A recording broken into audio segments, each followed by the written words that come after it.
of building the Soviet Republic up, right? So we're going to make you work for the state. So even though this is supposed to be the workers' paradise, you're going to work like 22 hours a day until you collapse because it's for the long-term good of the state. So I think his philosophy is for the long-term good of the environment, we got to sacrifice like thousands of people's health building these cars for mediocre money. And not only that, but I mean, how long until the real car manufacturers, I don't want to say Tesla's not a real car manufacturer, but until they just swamp them.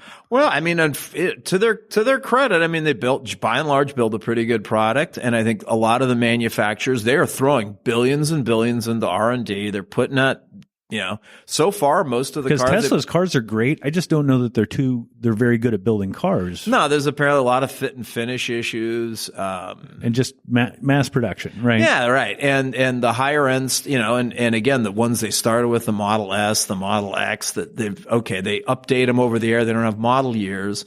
But it's like, okay, those things came out about 7, 8, 9 years ago. They look exactly the same. At some point, it's like, okay, what's your next? Updating the software is great, but people still have to look at the car every day. And I think that the other thing that's weird about them is their sales you don't know what their sales figures are. Right. Every other manufacturer. Yeah. Well, they do a lot of smoke and mirrors with the books. A lot of smoke and mirrors. They're sitting, the sales are up, and they're comparing it to, say, Ford or Toyota. Well, they're comparing their global sales to Ford and Toyota's U.S. sales. Who is the biggest auto manufacturer? Is it Toyota? The world's Toyota. Yeah. Yeah. Although arguably Toyota, Volkswagen, because Volkswagen has about 15 brands under, you got Porsche, you got Audi, you got a bunch of Seat in Europe, Skoda. They got some truck builders. Did you just go Skoda? Skoda, yeah. Skoda. Say that 3 times fast. I think we just did. Okay. Oh, who's that? Our Secretary Treasurer just wandered in. Oh, nice. You want to put him on the air too? No, who is it? Brad Long from Coca-Cola. I don't think I've met Brad. Yeah. Reyes Coca-Cola Bottling Company of San Leandro, California. Excellent. Mm-hmm. Well, a lot of people think of that. So did you guys have any guys at Berkeley, or were all those Berkeley Farms? Yeah. Yeah. We had, when it closed, I think we had 4 guys left. 4 guys left? Because somebody's got to keep the conveyors going and stuff, right? Well, no, we were we did the trucks. The inside guys were stationary engineers. Oh, okay. So yeah, Berkeley Farms, that's a sad, the last sort of conventional dairy last dairy really in the Bay Area, other than I guess Safeway. Yep. Yeah, it's too bad. A lot of people worked there a long time, but they'd been swirling the gurgler for a long time. Yeah, they've been struggling. That's the dairy. I mean, that's a tough industry. They showed us a chart, and I guess they were proven right. It's like milk consumption, like if you don't count milk for production purposes, like cheese and ice cream and stuff, that's like yogurt. They got all this goofy nut milk shit. Right, no, but I mean milk, just like fluid milk that you drink. Right. It used to be, yeah. I think they showed a chart. It's one of those, again, it's the bar graph where the line's going pretty much straight down. Every year since 1975, consumption has dropped. It's like, wow, a 45-year losing streak. There's probably more people still smoking than drinking milk. Yeah, exactly. Well, think about it. When you were a kid, did you have home milk delivery? Where they brought the bottles and all that stuff? Right, no. So, okay, you're younger than, we used to, I was in one of the last. I mean, it was still kind of around, but I think I cut the tail end of that. I was in one of the last areas where they still did it. It was Peninsula Creamery. And so you've been a Bay Area guy the whole time, yeah, huh? Born and raised. Yep. They were delivering into the probably early 80s. Maybe. I was in high school. I remember you put the milk box out, the silver box. Yeah. And there'd be like 4 bottles in it the next morning or whatever. And there'd be heavy glass bottles with a foil cap on top. Yeah, the foil cap. So what do you wish they did that for beer. Right?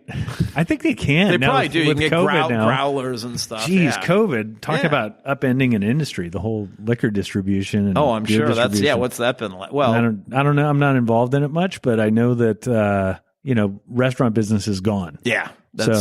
Restaurants, bars. I mean, more to the stores and stuff. I mean, the liquor stores are doing a land office business. Right. But you can do direct liquor delivery now, which was a no-no before. Right.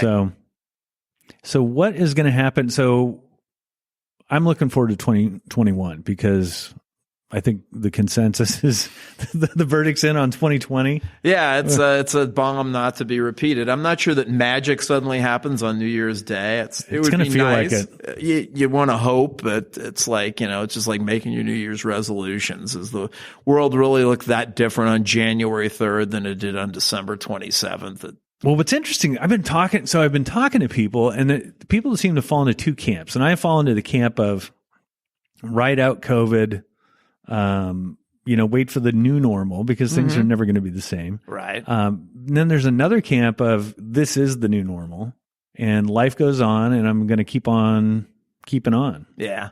I think I fall more into the first. I think certainly they're going to be changes. You've been distance learning too, right? Yeah, our kids are distance learning and they hate it. They're more than sick of it. Everybody hates it.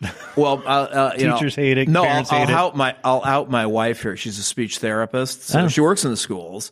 And so she's got a little office set up in the house with a green screen, and she's doing all the therapy on Zoom. And that's great. It was a little clunky and stuff. You can't really do the group thing with multiple kids, with the single one. And she's got a really good intern, and she's actually liking it. And it's like, just don't go telling people that, okay? Well, I think for certain kind of services, I think it's better. Why is my phone ringing? I don't know. I think it's better for certain services because now you have like speech therapy, for example. Now you can, for a place that may not have a speech therapist, right? A school that doesn't have one, now they can do it remotely. Yeah, I think Zoom, and you probably couldn't, a lot of this stuff you couldn't do before because there's all this stuff around confidentiality, we don't do it that way or whatever. Right. Now sort of circumstances have forced your hand. So that's probably a good thing. But I still think, man is a social animal or social creature. Oh, good God, yes. There are certain percentage of populations introverted. They're just I miss hugging people, man. Right. Shaking.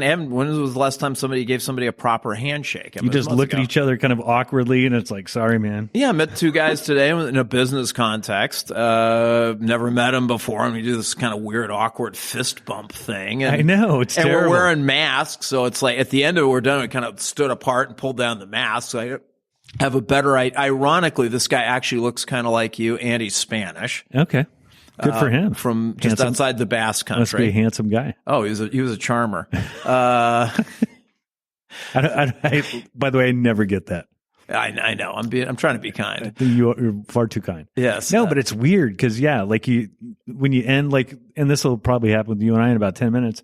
It's like, okay, well, I'm going to leave now. Yeah, right. Yeah, good to see you. Yeah, there's no act of like handshaking or... Yeah, sort of an act of closure or whatever. No, we're talking about Thanksgiving. So I always do my wife's family got this big Irish Catholic family, right? So we always have them over for Thanksgiving, and it'll be anywhere from 25 to, we've got as many as 40.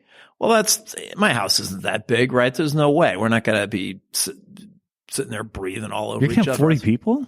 We can fit 40. It's not comfortable. But we can do it. I mean, it doesn't sound very socially distanced, brother. Well, no, that's what I said. That's what we've done in the past. We're not. Are we doing that this year? Absolutely not. No, right. Nobody wants to do that. we're not that crazy. So we're like, all right, what do we? Because it's a big holiday, right? Yeah. We haven't seen the family. What are we going to do? So what we're toying with is like drive-by Thanksgiving. So I'll do all the cooking. We'll get like some. Get some foil trays or whatever. And it's like, yeah, come on by, pick up your meal. We'll wave and say, hi, how you doing or whatever. And then you take it home and reheat it. And then we'll have a Zoom call. I know. That's a really amazing part of COVID too, is, you had this whole culture around cars, which I think we've been getting away from for like 20 years. Right. And that has been kind of one of those standout things during COVID. There's a lot of drive-through stuff. A lot of drive-through stuff. Yeah. I mean, the political rallies, everybody's honking. Drive-in political rallies, drive-in churches coming back. I mean, drive-in movies to a certain extent. I don't know how sustainable it is, but yeah. What I really worry about is the restaurants and stuff like that, like in the city. I mean, we went up Columbus Day weekend. I had a friend coming in from Oregon who stayed in a hotel, which, talk about it. Have you been in a hotel since COVID? Mm-mm. So we can't imagine. It is the gloomiest, it's terrible experience. They got half the lights out because they're trying to save money on electricity. The guy's behind a glassed-in thing, and put your key in the chute or whatever, and pass him your credit card with a mechanical claw. I'm thinking of like the old TV show Taxi. Yeah, right. Through Danny the dispatch, DeVito up in the dispatch window. Yeah. So, except you could at least see his full face.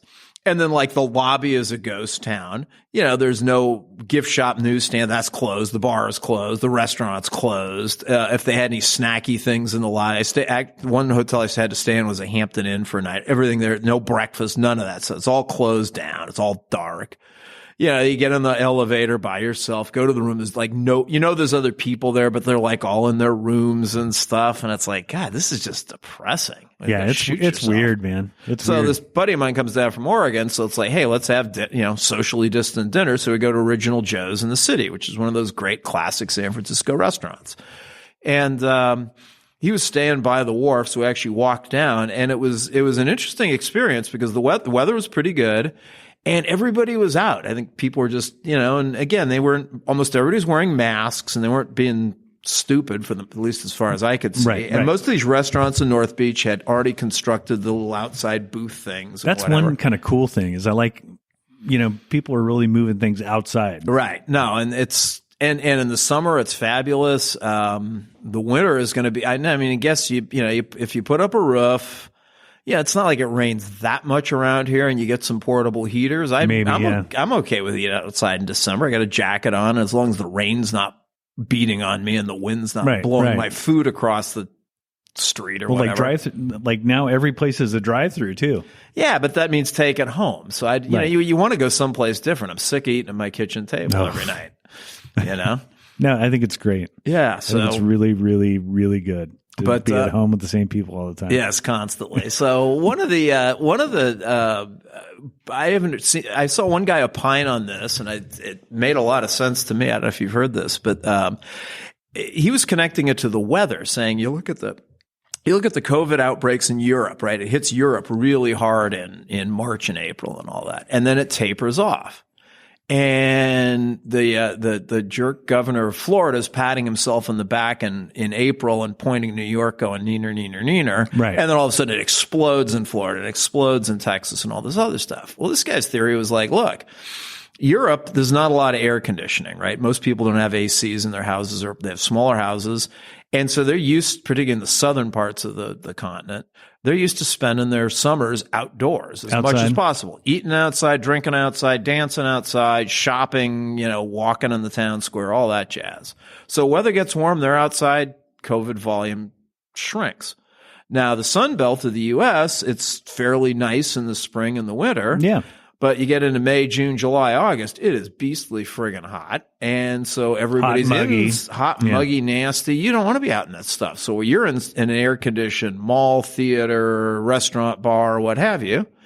COVID starts going nuts. It's like, that makes a lot of sense. And now again, it's kind of interesting because in Europe, it's going back up, but in places like Texas and some of the Sunbelt states, it's still rising rapidly. Well, it's rising everywhere now. It's rising everywhere. In the U.S., yeah. But it's particularly bad in the upper Midwest, which is where it's getting colder. And I was on a call last week with a guy from Winnipeg, Manitoba. And, he's on this committee. So we had a couple calls in the summer, and he was kind of, I'd say, bragging or whatever, but opining on the fact that they'd had Canada was taking a little bit more seriously. So he was Canada bragging, which is throwing his healthcare in your face. No, very polite. No, it was COVID bragging. It was the Canadians are always polite. They're always polite, but they'll sneak it in there too. Yeah, but what this guy was saying is like, hey, we've taken it more seriously. Crossing provincial boundaries is almost like going into another country. You gotta show your papers or whatever. So I don't know, in Winnipeg, which is a city of 1 million people or something, we've had 100 cases or some minuscule number, and aren't we cool? Okay, well, good for you guys. Right. Well, then they had their Thanksgiving, and they do their Thanksgiving when we do Columbus Day. What is their Thanksgiving? It's like the second Monday in October. Is it Thanksgiving? Yeah, they apparently they do turkey and the whole bit. They're in Canada though, so they do it a month early. They don't call it Canadian Thanksgiving because they're in Canada. Yeah, they just call it Thanksgiving. I did not know anybody else had Thanksgiving. They have Thanksgiving. I don't know that they tie it. They certainly don't tie it to the Pilgrims in Plymouth Rock, but right. I know they tie it to Jacques Cartier or whatever. But in any event, they have Thanksgiving. That's awesome. But it's not Thursday. It's the second Monday in October. So anyway, they have Thanksgiving, and the same kind of shtick. Everybody goes to everybody else's house and eats too much and passes out, and I guess they watch Canadian football or something. Curling or whatever they do. Whatever. But lo and behold, a couple weeks later, corona's through the roof. Really? In ICUs are stuffed, hospitals are stuffed, tents out in the parking, the whole bit. I know everybody got together, and it just went nuts. And that's the thing. Indoor gathering,